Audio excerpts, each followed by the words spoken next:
Umur 65 aja nggak mau nih diambil, Bu. Padahal lepeot ya. Senjata pamungkas nih, Mbak. Apa itu, Dok? Supaya pasien mau berobat. Saya tanya, ibu punya anak? Ada dokter 2. Ibu mau punya ibu tiri? Dia bilang. Ini sama ini itu kayak mahkota. Iya sih, cinta nggak datangnya dari tete sama rambut. Ini masalahnya urusan ranjang, Dok. Jadi kalau hilang maka nafsunya berkurang. Saya selalu bilang sama pasien saya bahwa jangan dianggap remeh masalah seksualitas ini. Apalagi ibu mendapatkan terapi hormonal itu akan menyebabkan ibu dibikin menopause. Ibu menopause, Bu, coba deh kalau menopause, apa ya? Seret. Maksud saya adalah edukasi. Suaminya harus diedukasi. Yang pertama, bikinlah suasana. Yang kedua, buatlah, jangan langsung buka tancep. Jadi seberapa penting sebetulnya seorang pejuang kanker menjaga nutrisinya walaupun pasca pembedahan? Yang bagus itu adalah yang mengandung zat besi. Kaleng, paku. Akhirnya saya bilang kayak gitu, Bu. Pada saat ibu-ibu ataupun pasien menjalani terapi, ya, itu kan ibu mau berjuang, Bu. Itu ibaratnya ibu kalau misalkan loyo mau perang, Bu. Gimana ibu mau ngelawan daya tahan ibu, imunnya ibu gitu loh. Ya, makanya saya bilang tadi makan yang baik, Bu. Ke ibu yang pakai baju hijau udah nunggu ya? Boleh silakan. Ya, terima kasih, Bu. Udah belum, Ibu. Bu, jangan berat-berat ya pertanyaannya, Bu ya. Pokoknya ibu udah tadi ibu saya lihat udah ngeker-ngeker air fryer tuh. Cuma saya mau nanyakan, kan ada teman saya yang dioperasi kanker ini payudaranya diambil, terus tangannya tuh membesar, besar sekali. Pertanyaannya kenapa terjadi pembengkakan? Karena, Bu, namanya kelenjar getah bening, Bu. Kelenjar getah bening itu ibaratnya kan ada alirannya, Bu. Alirannya udah kita putus, Bu. Kelenjar getah bening itu 85% sampai 90% itu kanker payudara, larinya ke sana dulu, Bu. Di rumah sakit ini kita punya namanya Sentinel Lymph Node Biopsy pakai ICG, Bu, Indocyanine Green. Nggak ngerti. Pakai bahasa bumi. Belum, Oh, baru belum. masuk tadi. Iya, Jadi belum masuk. kita mapping tuh kelenjar getah beningnya mana yang perlu diambil. Dan Indocyanine Green itu akan disuntikan di payudara ibu yang warna hijau nanti. Kemudian kita lakukan pemeriksaan di kamera khusus, jadi lebih akurat lah gitu loh. Nah itu kelebihan di Mandaya, salah satunya, Bu, dibandingin klien yang lain gitu loh. Yang penting kita nggak usah takut, Bu, jalanin aja, Bu, jalanin, Bu, gitu. Jalanin tentunya yang baik. Intinya, Bu, betul, Bu, bahwa kanker bukan identik dengan kematian, Bu. Iya. Jangan dipikir di pola pikirnya itu seperti itu, gitu. Ini nih pejuang kanker hidupnya panjang aja gitu ya. Bibirnya masih menor aja, ya Allah. Ya. Tunggu, yang pasiennya Dokter Abdul mana? Allahu Akbar, bawa pasukan. Diam ya, diam. Aku mau nanya, baik apa enggak? Aku tahu nggak kenapa aku nanya begitu? Karena pejuang kanker yang stadium awal pada kabur kalau dokternya ngomongnya jelek. Operasi enggak? Kalau enggak mati loh. Kaburlah ke dukun pasti langsung. Padahal kan kita udah sepakat kanker itu adalah penyakit medis, bukan mistis. Tapi kemampuan komunikasi seorang dokter kan nggak semuanya sehebat Dokter Abdul. Makasih ya Dokter Abdulku sayang, yang luar biasa, yang hebat, yang disayang sama semua penghuni langit. Panjang umur ya, dengerin, didoain. Iya, panjang umur. Panjang umur. Amin. Makan yang betul. Ya, amin. Tidur yang betul. Amin. Iya. Soalnya ini masih dokter yang kurang tidur, makannya telat. Sibuk menjaga kesehatan pasiennya, tapi kesehatan sendirinya amburadul. Jadi untuk itu saya hari ini merasa bahagia sekali ketemu sama beliau, Dokter Abdul, dan mendapatkan frekuensi yang sama. Karena saya paling cocok nih sama dokter-dokter yang aku bilang otaknya pintar, mulutnya gak ada saringan. Nah yang begini oke nih ya. cocok nih sama saya. Bagus ya.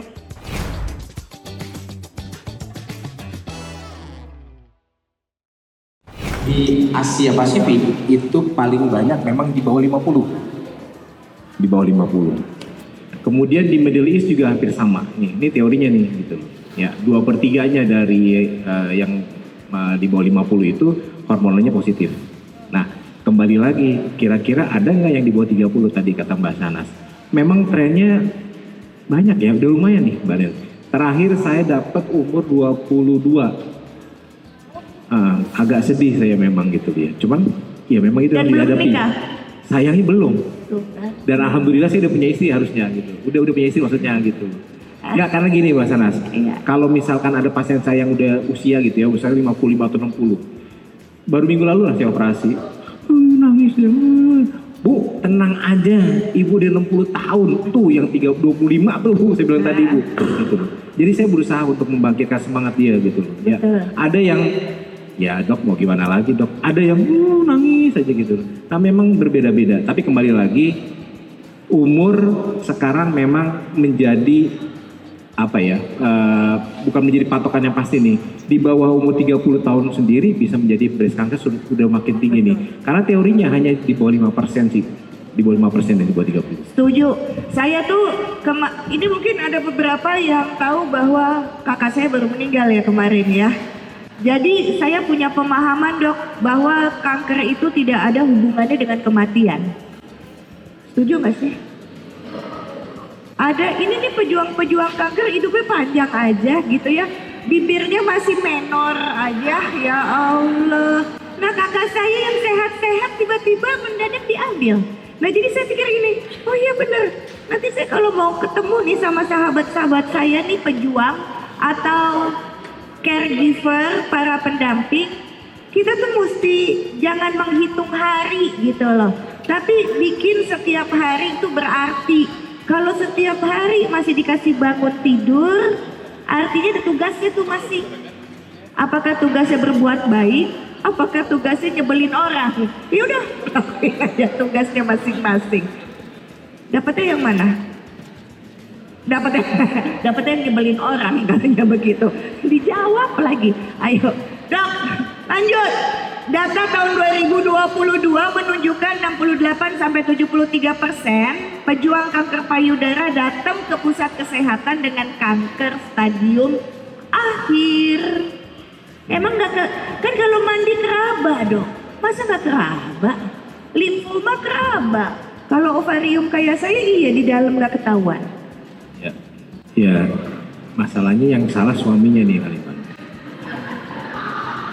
Mungkin nggak ngeraba-ngeraba langsung jos gitu ya. Jadi tahun 2022-2023 saya bikin data, ada pasien baru 1 tahun itu kurang lebih hampir 200 pasien. 150 sampai 200 yang baru ya. Yang baru yang terkena kanker payudara Bu. Dan itu 65%-nya adalah kanker stadium lanjut. Masih bergeraknya di situ loh, bingung saya juga nih. Ya, kalau kita berbicara, bisa nggak kita menekan kanker? Nggak mungkin Bu, nggak ada di dunia ini manusia yang bisa menekan kanker, nggak terjadi kanker, nggak mungkin. Tetapi yang bisa kita tekan adalah angka stadium lokal lanjutnya. Kalau kita ngomongin di Singapura, itu 70%-nya adalah kanker stadium awal. Stadium awal Bu, makanya mereka panjang. Yang ke saya Bu, boro-boro tuh pasien-pasien saya ada nih. Yang datang udah bonyok-bonyok gitu loh. Ya? Tunggu, yang pasiennya Dokter Abdul mana? Allahu Akbar, bawa pasukan. Curang banget, gak mau sendirian, takutnya datangnya sendirian. Tapi cantik-cantik dong. Buran, iya, cantik-cantik banget. Tunggu ya, tunggu. Diam ya, diam. Aku mau nanya, baik apa enggak? Susternya galak apa baik? Oh iya benar. Aku tahu nggak kenapa aku nanya begitu? Karena pejuang kanker yang stadium awal pada kabur kalau dokternya ngomongnya jelek. Ngerti kan maksudnya? Operasi nggak? Kalau nggak mati loh. Kaburlah ke dukun pasti langsung. Padahal kan kita udah sepakat kanker itu adalah penyakit medis, bukan mistis. Jadi datangnya ke dokter, jangan ke dukun. Tapi kemampuan komunikasi seorang dokter kan gak semuanya sehebat dokter Abdul. Dan gak semua suster itu kan mukanya menyenangkan. Oh. Kadang-kadang lagi banyak-banyak nanya aja makin judes tuh setelannya. Iya kan? Ayo jelasin. Cek. Apa yang mau dijawab orang belum ditanya? Itu tadi supaya pada nggak kabur. Oh iya. Iya. Kenapa stadium lanjut itu sama kabur? Iya. Kalau saya ada senjata pamungkas nih Mbak, Apa itu, Dok? supaya pasien mau berobat. Satu. Senjata pamungkas cuma satu. Oh iya deh. Kami juga pamungkas. Oh iya gitu. benar. Maafin. Agak kasar memang. Oh iya. Agak kasar, tapi menurut saya sih ini Nampol. lumayan ampuh ya. Iya, nampol. Nggak mau lah, takut segala macam. Saya tanya, ibu punya anak? Oh iya. Ada dokter 2. Ibu mau punya ibu tiri? Dia bilang. Operasi langsung. Benar. Kita nggak usah berbicara muluk-muluk Bu.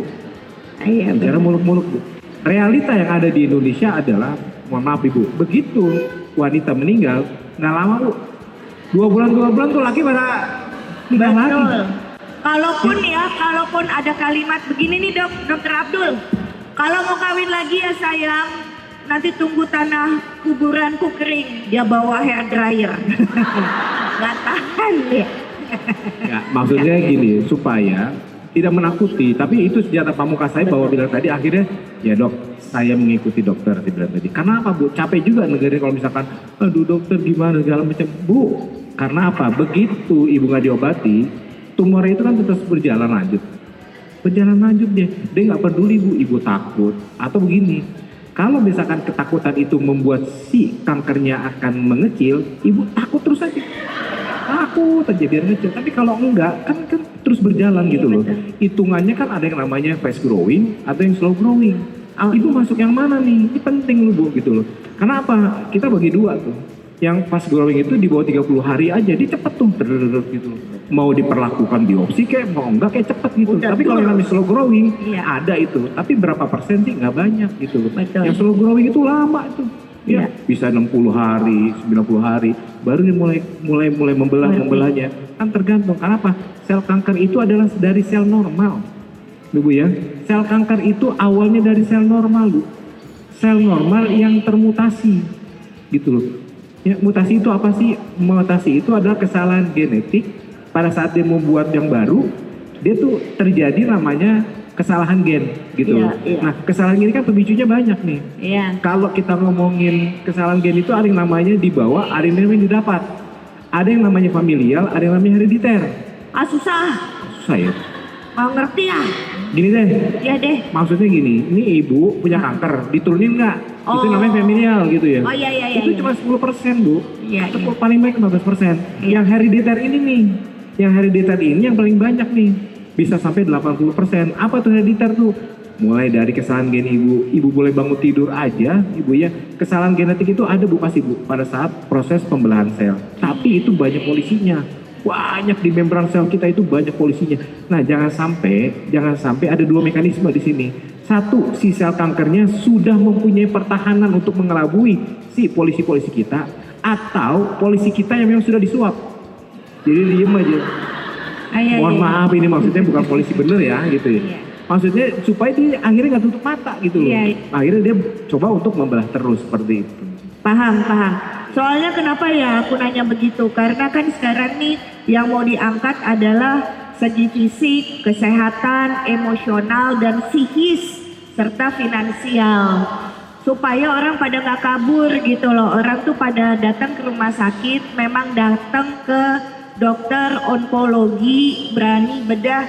Jadi kita tuh kalau dikasih hidup kesempatan selanjutnya gitu ya sebagai penyintas, kita mesti punya tanggung jawab untuk menjelaskan kepada yang baru didiagnosa bahwa kalau ada dokter yang mengatakan, ayo Bu, lakukan ini yuk kita bersama sebagai tindakan medis, pasti itu karena masih ada harapan.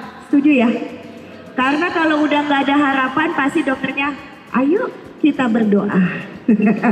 Itu pasti udah paliatif, udah nggak dikotak-katik buat apa disiksa, udah paliatif aja, dinyamankan untuk dipersiapkan melangkah di kehidupan selanjutnya.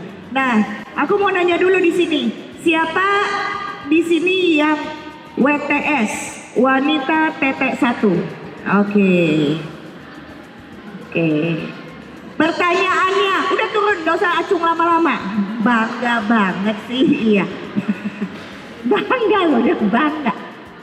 Siapa yang WTD? Siapa yang WTD? Ada juga, hebat, keren. Dia tepuk tangan dulu. Iya, masih ada. Ditanya sama yang depan, WTD apa?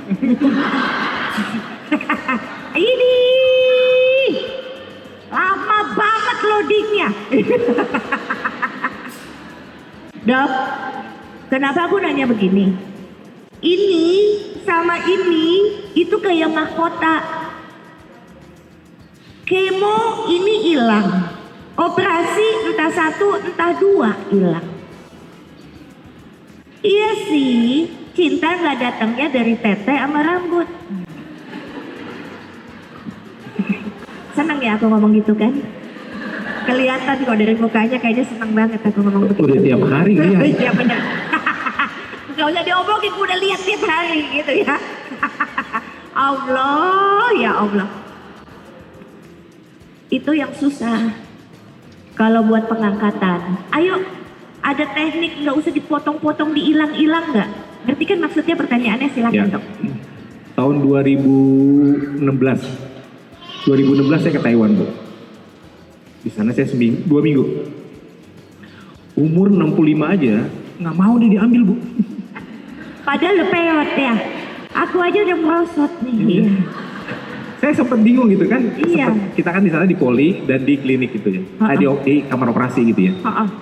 Terus dia kan pakai bahasa Taiwan di sana. Iya, Tapi pada saat dokternya kita pakai bahasa Inggris gitu. Iya.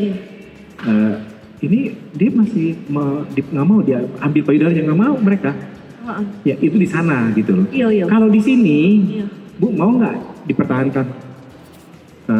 Habis dioperasi diapain? Tambah sinar, nggak jauh saya dokter, ribet dibilang. Jadi tidak bisa disamakan seluruh negara ini harus diginikan. Nah, Ya, kembali ya. lagi lah, contoh misalkan, kalau misalkan kita ada namanya indikasi. Iya. Kalau namanya dipertahankan itu ada 2. Satu ada namanya syarat, ada Iya. yang namanya indikasi. Iya. Kalau syarat ini yang pertama adalah keinginan pasien. Iya. Yang kedua adalah tersedianya fasilitas radiasi. Iya. Yang ketiga adalah kosmetik harus tercapai. Ini syaratnya. Iya. Tapi indikasinya banyak nih. Indikasinya dia nggak boleh udah locally advance, udah sampai ada luka, kemudian dia udah melebihi dari 3 kuadran. Kalau 2 kuadran masih oke lah, bisa kita pakai dari punggung lah, pakai flat namanya gitu loh. Cuman kembali lagi bahwa di Indonesia karena memang muslimah pakai jilbab gitu kan, akhirnya orang yang pasrah ya udah deh gitu loh. Akhirnya saya kerjakan pakai dia dipertahankan gitu loh. Iya. Nah kembali lagi gitu loh, saya akan memberikan terapi mau peduli mau pasien BPJS mau enggak, cuma saya bilang tadi gitu loh, mana yang terbaik buat pasiennya di kamar operasi bukan di poli, mana yang perlu dijelaskan mana yang enggak gitu loh Bu, gitu aja. Tapi enggak juga Bu, ada pasien-pasien BPJS yang lama memang lama gitu. Kenapa? Yang sebel bukan di dalam Bu, lama amat tuh di dalam ngapain aja gitu. Karena memang pasiennya begitu banyak gitu. Iya. Kalau saya bisa dibilang, kalau misalkan dari BPJS bilang satu pasien 15 menit. Nggak mungkin. Iya, ini 15 menit nih. Iya. Bu Diana atau Bu siapa, pasien saya di sana taruhlah ada 30 lah Bu ya. Nggak mungkin ya 30. Lebih katanya. 30 kali 15 menit Bu, berapa Bu? Yang ada yang di rumah yang ngamuk, nggak pulang-pulang saya Bu gitu. Kayak gitu. Kalau di sini Bu, paling banyak Bu 15. Tapi itu setara duitnya dengan yang di sana Bu, 100 gitu loh. Itu bukan menjadi masalah buat saya Bu. Yang penting saya jujur aja Bu. Yang penting adalah pasien itu bisa berinteraksi dengan dokter. Yang kedua, pasien itu bisa bekerja sama dengan dokter. Yang ketiga adalah ya Yang tiga adalah nggak so tahu gitu loh. Dok, saya kok diginikan, yang di sana diginiin. Ya ibu kesana aja deh, saya bilang tadi. Gitu. Iya. Diskusi boleh gitu sifatnya Iya. gitu loh. Karena saya tidak akan menjelaskan ataupun membandingkan itu salah nggak begitu Iya. gitu. Karena memang masing-masing punya guideline gitu loh. Betul. Gitu. Baik. Itu kan secara yang tadi dokter mengatakan bahwa dokter Abdul untuk pasien-pasien ini masalahnya urusan ranjang, dok. Nggak ngerti. Ngerti kan maksudnya? Kenapa nggak mau diangkat? Sebentar. Enggak, Urusan Dok, aku ranjang selesai itu dulu, adalah aku kasur, bukan payudara. Aku selesai dulu. Ah, iya. Iya. Jadi kalau hilang maka nafsunya berkurang.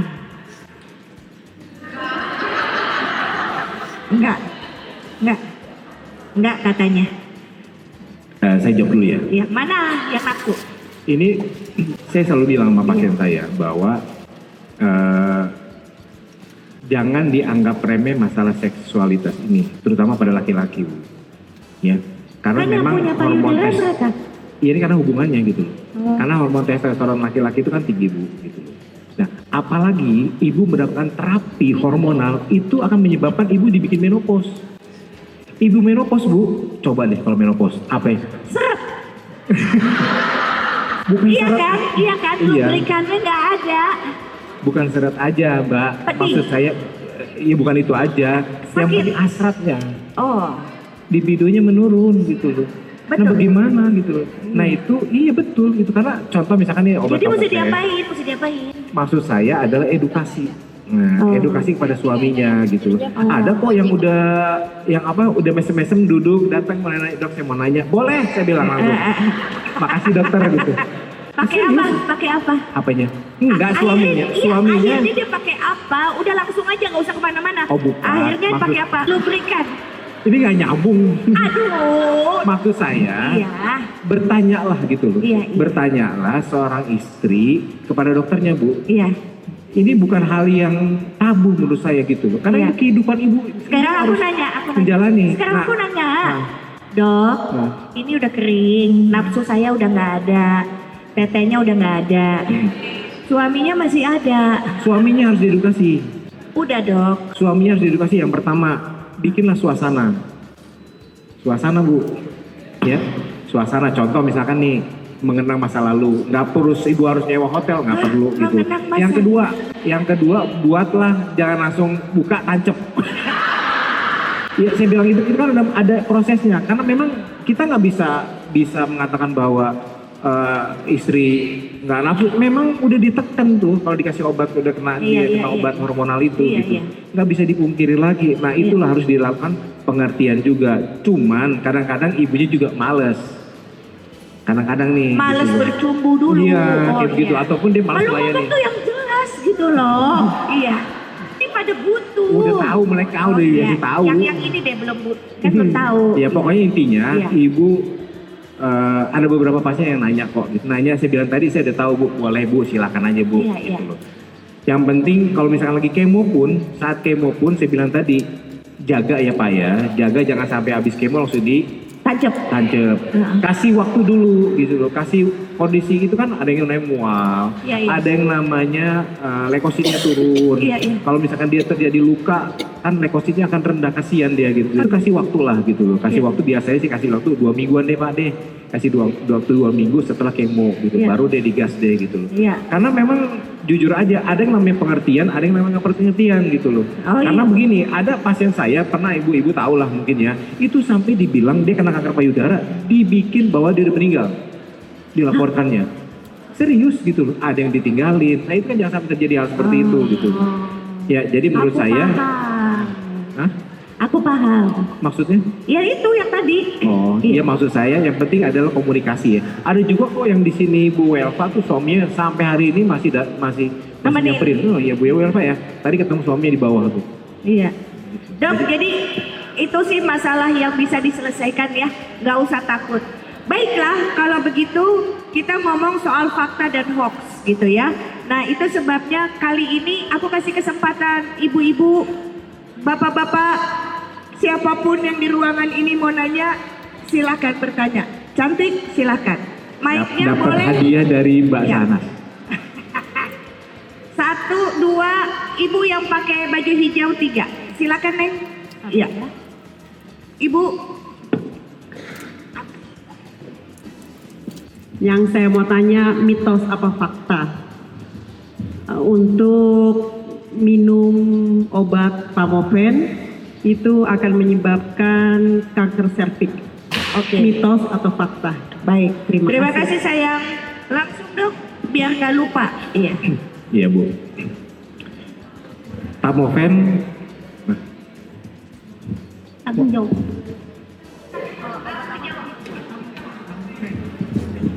Ibu mau jawab boleh? Oh, udah boleh. Oke. Soalnya Pertanyaannya saya lagi sama, mau jawab Bang. serius. Oke, Bu. Ini jangan dijadikan Ibu menjadi surut ya. Contoh misalkan gini, Bu. Pemberian dari tamoxifen ini adalah secara dari tahun mulai 60-an kalau salah apa 50-an Bu, itu udah diberikan Bu. Memang salah satunya menyebabkan terjadinya CA Bu, bukan CA cervix Bu, salah Bu, CA endometrium namanya. Tetapi itu pun dalam jangka waktu yang lama Bu. Dulu dikatakan bahwa cukup dengan 5 tahun, ditambahkan menjadi 10 tahun Bu. Masih aman nggak? Masih aman. Jadi seorang dokter akan memberikan terapi itu sesuai dengan guideline atau studi empiris namanya. Studi empiris itu adalah studi yang sudah dilakukan oleh peneliti ya, udah fase 3. Fase 3 itu sudah diberikan kepada pasien dan aman nih, dan di approve oleh di Amerika itu namanya FDA, Food and Drug Assessment. Jadi aman nggak dok? Aman, walaupun memang punya efek samping Bu. Bukan hanya CA aja Bu, contoh misalkan Bu, libido ibu akan menurun, vaginal discharge, mengering, kemudian ibu bisa menyebabkan terjadinya kayak tangan-tangan kayak Sebutan. itu. Kemudian ibu bisa namanya DVT, deep vein thrombosis Bu. Jadi kalau misalkan ibu jalan lama kok pegel ya, cepet ya kayak gitu. Seperti itu Bu gitu. Nah itu hal-hal yang seperti itu ibu jangan dijadikan bahwa nanti gue begini nggak mau lah. Enggak Bu. Kenapa? Efek samping itu nggak sebanding tinggi dibandingkan efek manfaatnya dari terapi itu gitu buat kankernya. Ya Bu ya, cuman memang ibu harus memberikan informasi kepada dokter kalau misalkan memang terjadi hal seperti itu. Contoh misalkan Bu, makanya kan kalau ada keluhan, biasanya saya lihat tuh Bu tuh, ibu saya USG tiap tahun tuh, perutnya tuh, saya mau lihat tuh Bu tuh, mau lihat ibu apakah ada massa di situ atau penebalan Bu di ovariumnya. Begitu ada, saya akan stop Bu, saya akan ganti switch gitu. Nah itu kan bukan hanya sekedar aman nih, enggak seperti itu Bu. Ya. Lain lagi sifatnya dengan hormon-hormon yang lain, efek sampingnya ada lagi yang lain Bu gitu. Ya, tapi jangan menyurutkan bahwa jangan minum tamofen lah, nanti ntar kena kanker lagi, enggak dong. Ya Bu ya. Jadi bukan seperti itu. Dokter Abdul juga ikut periksa dalam, tusi.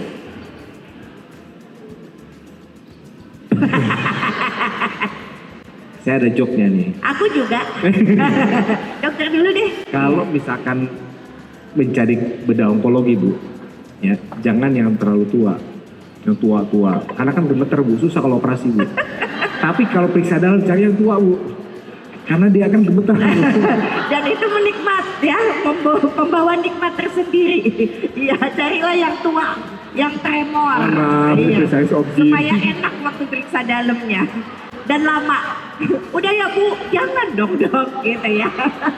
Cantik, ayo. Udah Bu ya, Bu Lena udah ya. Oke, Assalamualaikum warahmatullahi wabarakatuh. Waalaikumsalam. Saya penyintas kanker payudara udah hampir masuk 10 tahun. Kebetulan saya tidak di mastektomi tapi hanya di lumpektomi. Kondisi yang saya seperti sekarang masih haid gitu kan, sedangkan saya ditekan untuk menopause dini, tidak boleh haid gitu. Apakah bisa ada tingkat kekambuhan untuk kanker payudara? Baik, Terima cantik. kasih, itu aja pertanyaan. Terima kasih cantikku. Iya. Terima kasih Bu. Dulu kalau ada acara, ibu ini MC-nya nih. Mahal. Oke Bu, pertanyaan cukup bagus ya. Kita berbicara kanker payudara yang perimenopause lah Bu ya. Karena saya lihat di sini yang rata-rata perimenopause. Di Asia Pasifik itu paling banyak perimenopause. Dari 100% yang premenopause, yang kena kanker payudara, 40%-nya itu adalah agresif Bu. Ini teori loh Bu ya. Teori Bu. 60%-nya adalah indolen Bu.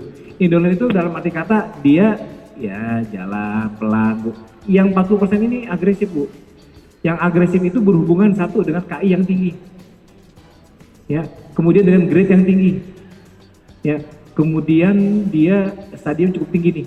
Ya, dan dia bisa mempengaruhi survival, angka kesintasan hidup. Kesintasan hidup. Nah, kalau misalkan dikatakan bahwa nanti saya takut akan terjadi menstruasi lagi, akan kambuh nih. Nah, teorinya begini Bu, hormon yang ibu hasilkan dari ovarium itu memang berkontribusi besar terhadap terjadinya kanker payudara. Makanya ibu hormonnya apa tuh? Bagaimana estrogen reseptornya, bagaimana progesteron reseptornya gitu loh. Makanya pada pasien-pasien yang di bawah umur 40 tahun, 35 tahun disarankan untuk ablasi namanya Bu. Ablasi ovarium. Ablasi itu ada 3 macam Bu. Satu dengan suntik, satu dengan penyinaran, atau dengan pengambilan Bu. Ablasi itu bahasanya umumnya apa? Menghilangkan. Oh. Dihilangkan itu kan bisa macam-macam.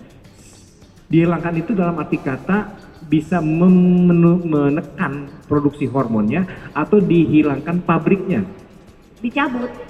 Nah kalau dicabut namanya dioperasi. Iya. Nah dia akan menjadi permanen tuh. Iya. Dia akan menjadi permanen. Iya. Kalau misalkan ibu disuntik dia nggak akan permanen Bu. Ya teorinya dulu cuman 2 tahun. Sekarang ditambahkan sampai 5 tahun untuk yang high risk untuk suntiknya Bu gitu loh. Nah kalau misalkan ibu menstruasi lagi setelah ibu mendapatkan terapi selama 10 tahun, dok gimana dok? Nggak usah takut Bu. Ibu jaga yang namanya pola hidup. Di mana-mana pola hidup Bu. Di mana pola hidup yang saya bilang tadi hereditar itu sporadis namanya. Disitulah perannya Bu. Kenapa saya bilang tadi Bu? Ibu termasuk mungkin yang indolen nih. Yang indolen itu adalah yang namanya itu. Indolen itu apa? Dia jalan di tempat atau namanya dia lambat lah. Yo. Ada juga yang namanya dia tidur. Oke. Selnya itu tidur Bu. Ya, kayak ibaratnya kayak istirahat lah gitu loh. Nah, kapan dia bangkitnya nggak ada yang tahu Bu. Nah makanya terapi sekarang, imunoterapi segala macam itu adalah apa tuh? Membangkitkan sistem imun ibu. Iya. Supaya apa tuh? Imun ini kan yang berperan adalah sel-sel atau polisi-polisi yang melihat, ini ada yang sel bukan normal nih, dimatikan dia. Iya. Salah satunya adalah P53 di situ. Nah itu yang kita perankan Bu, supaya dia keliling terus tuh Bu tuh. Iya. Ya, makanya ibu jangan lupa makan yang baik, olahraga teratur, itu supaya masih bagus Bu gitu loh. Baik. Ya, jadi nggak usah takut Bu, tapi tetap ibu harus dilakukan kontrol tiap 2 tahun sekali, tahun sekali gitu. Baik. Ya, udah 3 tahun sekali Bu ya. Tiap 3 bulan, ibu senang aja Bu dokternya tuh mah. Teorinya mau setahun sekali Bu, kalau udah 5 tahun 10 tahun. 3 bulan sekali iya. menaksir namanya. Nggak bercanda Bu. Cakep nih. Oke, baiklah. Jadi karena memang hari ini, sebelum ke Ibu ya, karena hari ini memang kami membahas secara komprehensif tentang segi kesehatan emosional oleh Dr. Abdul Rahman, spesialis bedah konsultan onkologi. Jadi ya udah, pokoknya kalau ada apa-apa datang saja ke Mandaya Royal Hospital Puri. Ya, oke. Nah, beliau adalah menyelesaikan pendidikan kedokteran umum dan melanjutkan pendidikan bedah umum dan boleh spesialis dipotong bedah nggak? onkologi. Kayaknya mendingan pertanyaan aja deh. Enggak, tunggu dulu, ini belum selesai. Iya, diam, iya. Aduh, mau pipis. Berketawa dulu, nanti aku kayak nunung loh. Tiba-tiba di panggung, ngompol. Iya. Dan hari ini karena kolaborasi antara Nutriken, Nutrisi Tepat Pasien Kanker, dan IC3, Indonesia Cancer Care Community, atau komunitas yang menjadi wadah edukasi dan informasi antara pasien, keluarga, survivor, dan pemerhati kanker. Penting sekali tadi Dr. Abdul mengatakan bahwa jaga nutrisi yang baik. Sebelum ke Ibu ya, aku ingat ada utang ke Ibu. Jadi seberapa penting sebetulnya seorang pejuang kanker menjaga nutrisinya walaupun pasca pembedahan. Silakan Dr. Abdul. Ya, terima kasih Mbak Sanas. Jadi saya selalu pertanyaan yang klasiknya ditanyakan, dok, apa yang dipantang dok? Oh iya. Saya bilang yang bagus itu adalah yang mengandung zat besi, kaleng, paku. Akhirnya saya bilang kayak gitu Bu. Tanya dong kalau aku ya. Enggak. Nah, aku gantian. Kalau kamu habis dibedah apa pantangnya? Pantangannya apa? Makan babi. Dosa kan, nggak boleh. Jadi begini Bu, pada saat ibu-ibu ataupun pasien menjalani terapi, ya itu kan ibu mau berjuang Bu. Terlepas itu mau sinar, terlepas ibu mau operasi, terlepas ibu mau kemoterapi. Itu ibaratnya ibu kalau misalkan loyo mau perang Bu. Gimana ibu mau ngelawan daya tahan ibu, imunnya ibu gitu loh. Ya, makanya saya bilang tadi makan yang baik Bu. Tetap Bu, makan yang baik itu dalam arti kata ya pengawet dihilangkan gitu loh. Ya. Kalau misalkan daging boleh nggak? Boleh Bu, saat ini Ibu jalanin aja Bu gitu. Toh Ibu nggak makan sampai 200 gram sampai 300 gram Keloyongan. daging kan gitu. Iya. Nggak mungkin Bu, apalagi kita kan nggak semuanya doyan yang merah-merah gitulah gitu Daging ya. merah. Paling banter Bu, dok Bu Mbak Sanas, Sas. paling banter nih misalkan nih, daging segini di Padang kuahnya yang banyak. Oh iya. Gitu kan. Jadi saya bilang yuk makan yang bergizi. Makan yang bergizi dalam arti kata kalau kita ngelihat yang seperti ini kan bagusnya yang mana nih? Satu misalkan ada nggak formula yang bisa melengkapi seluruhnya? Contoh misalkan ada proteinnya, ada lemaknya, ada karbohidratnya, itu silakan Bu, silakan aja gitu. Tapi yang pasti dengan ibu makan yang baik, menjaga yang baik adalah itu cukup. Syukur-syukur kalau ibu mendapatkan sedang terapi itu sangat ditambahkan, sangat bagus Bu. Kenapa? Kalau misalkan ibu setelah terapi ya misalkan ya, kalau misalkan selama terapi itu sangat diwajibkan gitu. Kenapa? Supaya ibu bisa terapi sesuai waktu. Contoh misalkan kemoterapi diundur, ya kan ibaratnya tuh kanker belum mati, masih tiarap. Jangan sampai dibangun lagi Bu gitu. Makanya ada waktunya tuh 3 minggu gitu loh. Ada yang mau seminggu sekali, ada yang mau 3 minggu sekali, tergantung aja. Harus sekarang ada 4 minggu sekali gitu. Nah, jangan sampai dia tiarap dia bangun nih gitu. Bangunnya itu apa lagi? Saya bilang tadi, kanker ini sel hidup, jangan sampai dia punya perisai. Dia bisa berubah tuh. Iya. Dia kan, ini ibaratnya kan kanker itu ibaratnya kan si emaknya nih Bu nih. Dia punya anak Bu. Anaknya ini, jelmaan dia, otomatis belum tentu terapi yang udah kita berikan dari awal buat ibunya, belum tentu mempan juga Bu. Karena apa dia udah punya Bu gitu, ini makhluk hidup gitu loh. Iya, Nah itu iya. yang menyebabkan terjadi resistensi namanya gitu loh. Iya. Nah makanya ibu begitu dapat terapi apapun, perbaiki pola makan, pola hidup ibu, terutama pola makan Bu. Ya. Jangan sampai nggak makan Bu. Nanti ibu udah kelar semuanya, ada tahapannya Bu. Ibu kapan harus makan seperti ini, kapan harus olahraga. Karena banget Bu, indeks massa tubuh itu sangat berperan juga Bu, terhadap kekambuhan. Nah, saya bilang tadi, jangan lupa berat badan. Saya bilang tadi. Kenapa? Begitu ibu menopause, estrogen itu akan diproduksi oleh jaringan adipos. Ya, bukan berarti ibu nggak boleh gemuk, boleh. Saya bilang tadi, dok saya nyapu, saya nyetrika, bukan olahraga kali. Saya bilang tadi, olahraga yang terbaik adalah ibu seminggu itu minimal 2-3 kali. Durasinya ada 1 jam sekali. Mau apa aja silakan Bu, mau berenang dari batu, kayak nyelam, timbul-timbul, jangan. Ibu mau jalan kayak disesuaikan dengan kondisi ibu. Kenapa Bu?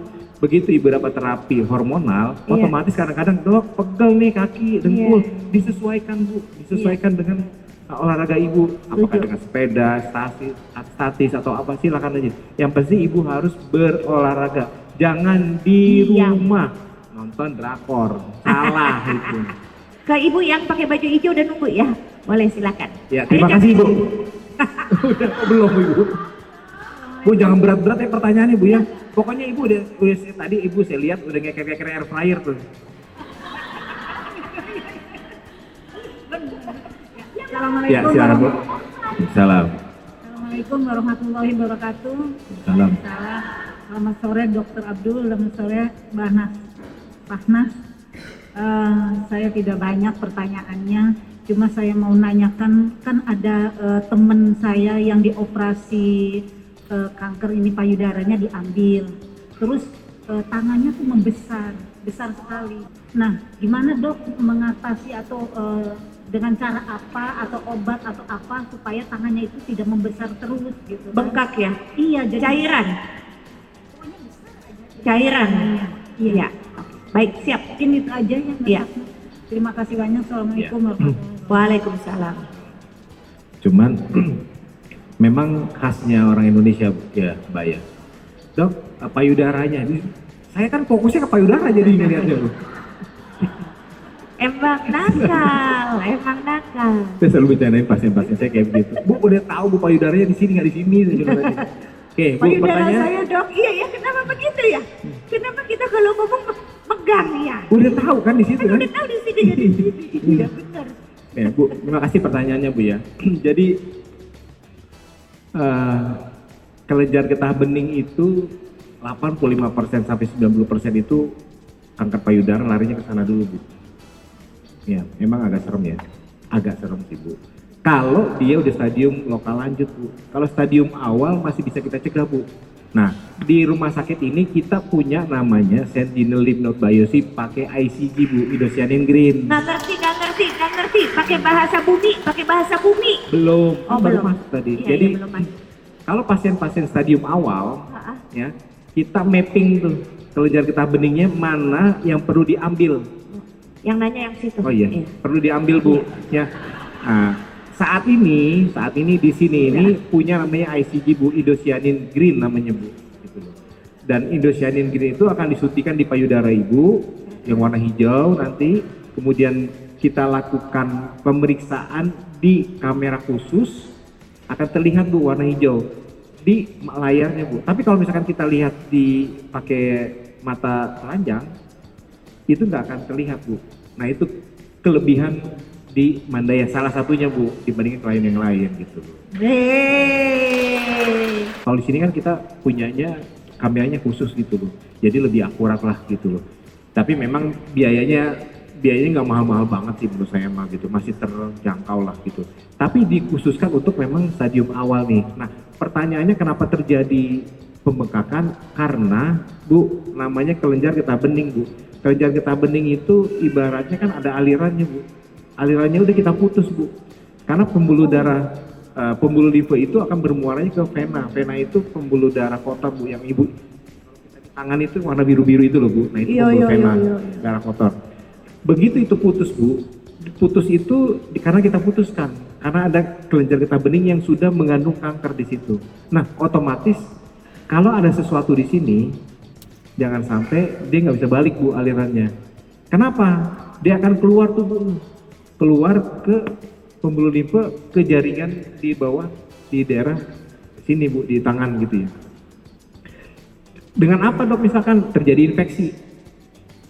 Terjadi infeksi karena tidak ada lagi penyaringnya di ketiak, bisa seperti itu. Yang kedua, aktivitas yang berlebihan.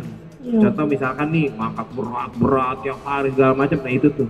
Yang kedua, kadang-kadang ya saya nemukan Bu ya, dia begini Bu lama seharian, ini masih bengkak Bu. Gitu. Masak juga seperti itu. Ibu mau berkebun, hati-hati Bu, dijagalah. Yang istilahnya sekarang namanya golden hand gitu. Tapi nggak usah ditakutkan Bu. Nah, bagaimana melakukan terapinya? Satu dengan bandage.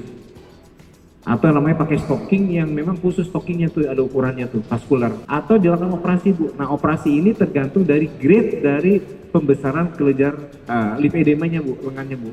Kalau masih grade 1, grade 2, grade 1 masih bisa dilakukan dengan terapi aja. Kalau grade 2, grade 3 memang disarankan untuk operasi. Tapi itu pun berkembangnya pun hanya berapa persen Bu yang berhasil gitu. Tapi memang punya harapan gitu loh Bu. Gitu. Kalau misalnya masih grade 2, grade 3, kalau grade 4 itu apa Bu? Dari ujung sini Bu sampai ke sini bengkaknya gede Bu gitu. Itu yang sangat ditakutkan juga sebenarnya oleh dokter Bu. Karena bingung mau diapain nih pasien ini. Di kemo nggak bisa, di sinar nggak bisa gitu loh Bu. Ya. Oke, pokoknya yang baik-baik saja. Itu Bu ya, terjawab Bu ya. Mudah. Bu, air fryernya udah dari sebelah Bu. Mudah-mudahan sahabatnya Ibu bisa segera konsul ke tempat ini untuk bisa lebih nyaman menjalani kehidupan, melangkah ke depan dengan lebih semangat lagi, begitu ya. Dok, ini ada 7 pertanyaan, silakan untuk menjawab cepat. Siap? Oke. Nomor 1. Buat teman perjuangan yang sedang berjuang, apa saja perubahan gaya hidup yang perlu dilakukan, terutama saat menjalani kemoterapi dan rangkaian pengobatan yang ada? Jawab cepat. Ya, jaga pola hidup, pola makan, jangan stres, istirahat yang cukup, selalu happy, Kawin lagi. berpikir positif, itu aja. Jangan lupa berbuat baik lah. Iya, betul. Nah, Kawin lagi. apapun, Kan? nggak usah itu mah. Nggak usah bilang-bilang maksudnya. Aku udah tahu itu jawabannya. Pertanyaan kedua, jawab cepat. Apakah teman perjuangan yang menjadi warrior atau pejuang memerlukan kebutuhan nutrisi khusus selama menjalani terapi? Dan bagaimana memenuhi terutama ketika mengalami mual dan penurunan nafsu makan? Betulan, GTM, gerakan tutup mulut. Ya, kembali lagi kepada masing-masing Bu. Kalau Ibu mempunyai kemampuan untuk membeli asupan yang bagus dan banyak, itu silakan Bu, sangat membantu. Tapi jangan dipaksakan juga kalau misalkan Ibu nggak punya gitu loh. Karena begitu Ibu mualnya hanya sedikit, bisa melakukan makanan yang baik aja itu udah cukup Bu gitu. Syukur-syukur Ibu punya tambahan Bu, karena kan Ibu lagi berjuang nih Bu, itu sangat memang dianjurkan gitu. Ya, tapi jangan dijadikan suatu patokan, wah Ibu saya harus makan ini nih, jangan juga Bu gitu loh. Ya Karena disesuaikan kondisinya iya. gitu. Karena tidak ada makanan ajaib yang bisa menyembuhkan kanker kan Dok? Betul. Oke. Ya. Superfood ya istilahnya nggak ada lah ya. Kan ada yang itu, makan ini, gitu nggak ada ya. Adanya super mie. Itu brand loh, dia nggak bayar kita. Oh iya. Jawab cepat, ya tunggu. Jawab cepat ya. Apakah teman perjuangan yang saat ini menjadi penyintas perlu tetap menjaga gaya hidup sesudah seluruh rangkaian pengobatan berakhir dan pengecekan apa yang mesti dilakukan rutin? Wajib. Jadi cerdik apa? Cek di YouTube, cek di Google. C-nya apa, E-nya apa. Udah perlu nggak ya? C-nya adalah cegah rokok. Cek kesehatan berkala. E-nya inyakan rokok. Baik itu ibu maupun suami ya. R-nya rajin olahraga, I istirahat yang cukup, D-nya diet yang baik, I-nya tadi istirahat, K-nya kalau stres Bu. Itu aja Bu, secara global Bu gitu ya. Ya.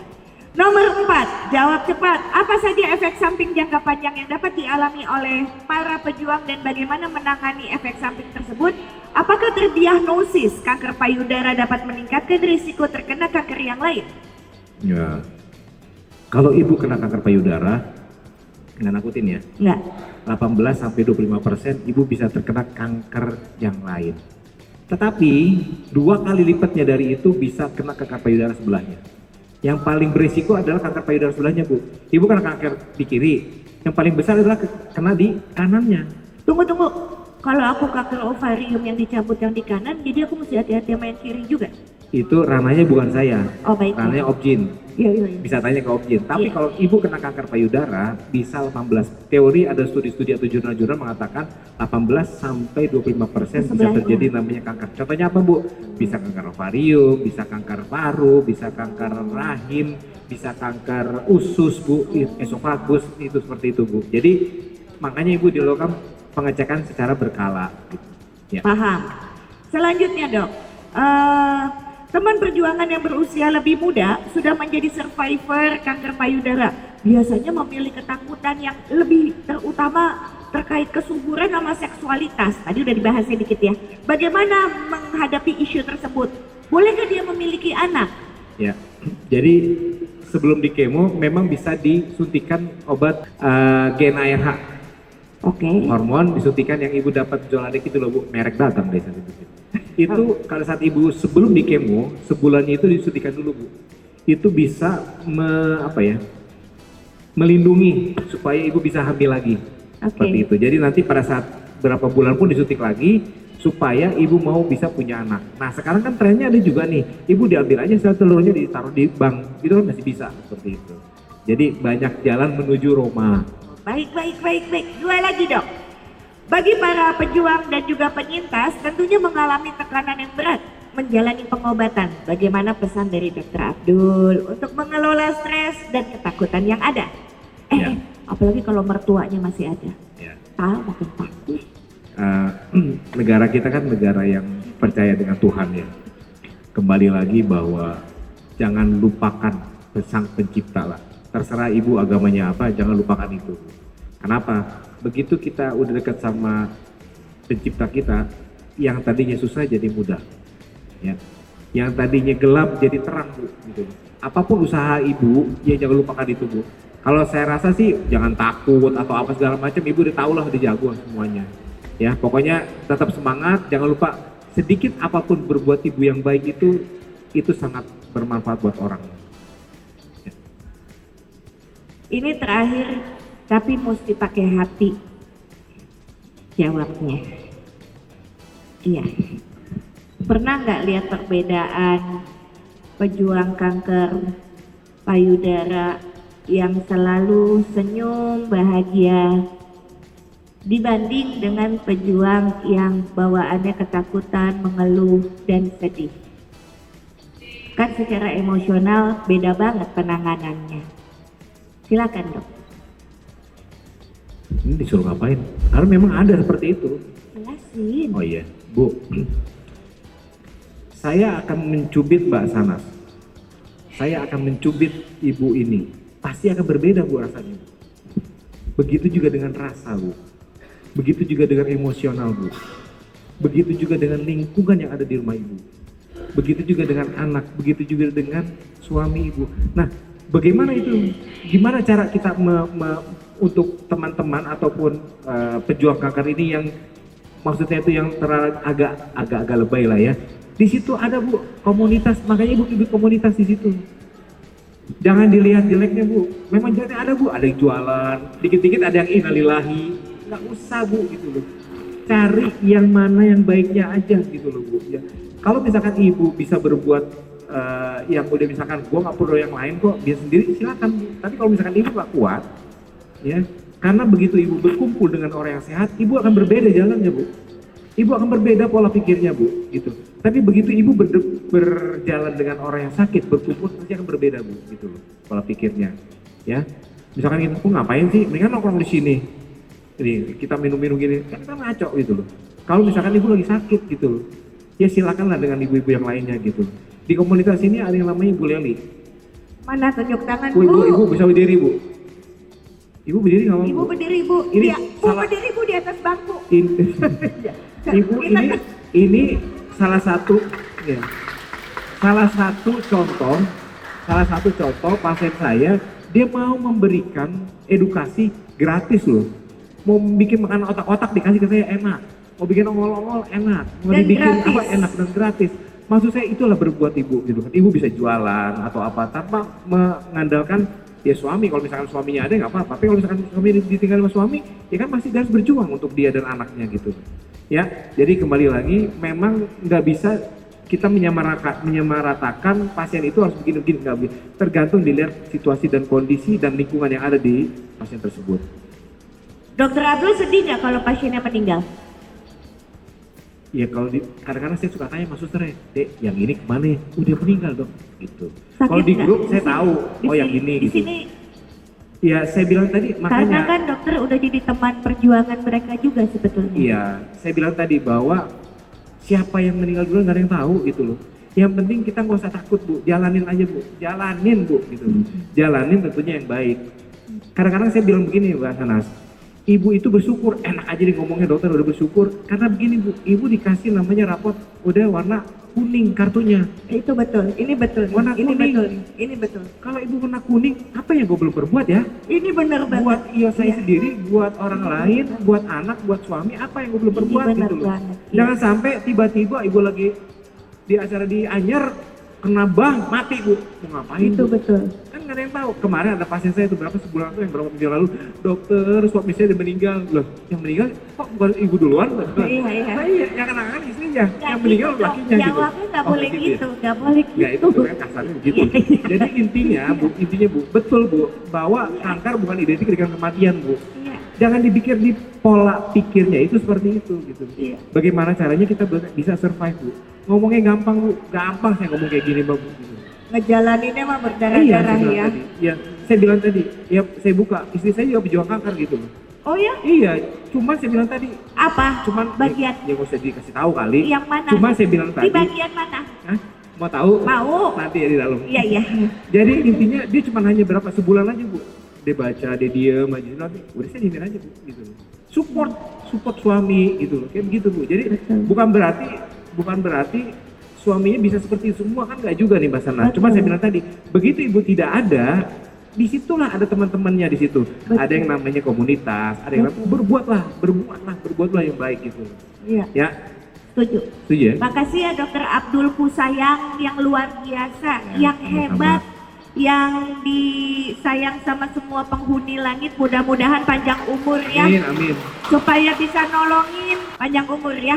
Dikirim, didoain. Iya, panjang umur. Panjang umur. Amin. Makan yang betul, Ya, amin.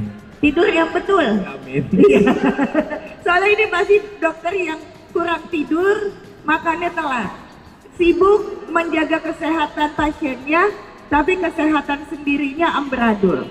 Jadi untuk itu saya hari ini merasa bahagia sekali ketemu sama beliau, Dr. Abdul, dan mendapatkan frekuensi yang sama. Karena saya paling cocok nih sama dokter-dokter yang aku bilang otaknya pintar, mulutnya gak disaringan. Nah yang begini oke nih ya, cocok nih sama saya, bagus ya. Karena dengan begini pasiennya pada nggak lari. Karena kalau misalnya seorang dokter memakai bahasa kedokteran yang sulit, lah kan kita nggak pernah sekolah fakultas kedokteran. Mana lah ngerti? Udah, ya, udah. Jangan ngomong lagi, udah selesai. Iya. Ini kok masih, iya. Dan sehingga mudah-mudahan dengan begitu sudah tidak boleh lagi ada orang yang berpikir takut ke dokter atau takut periksa. Ini adalah bulan Oktober, bulan kita merayakan khususnya untuk perempuan terhadap kanker payudara. Periksa adalah memberikan hadiah untuk perempuan karena kebanyakan perempuan apalagi seorang ibu selalu menaruh tingkat kesehatannya paling akhir sesudah suami dan anak-anak. Jadi paling tidak setahun sekali sakit atau tidak sakit periksa. Jangan pernah takut buat periksa karena kebanyakan takut buat periksa karena takut ketahuan. Ih gimana sih periksa kan buat ketahuan gitu loh. Jadi mudah-mudahan segala macam paradigma yang salah bisa diubah. Dan sekali lagi kanker itu membuat kita menikmati hidup dengan baik. Karena kalau sudah tidak ada hutang uang itu bisa dibayar sama keluarga yang ditinggal. Tapi kalau hutang rasa mesti kita sendiri yang ngeberesin. Maka kanker sama seperti yang tadi Dr. Abdul sampaikan, itu bagaikan hadiah dari Sang Pencipta untuk kita menyelesaikan apapun yang belum selesai. Sampai jumpa lagi. Assalamualaikum warahmatullahi wabarakatuh. Selamat sore. Selamat Silakan. sore.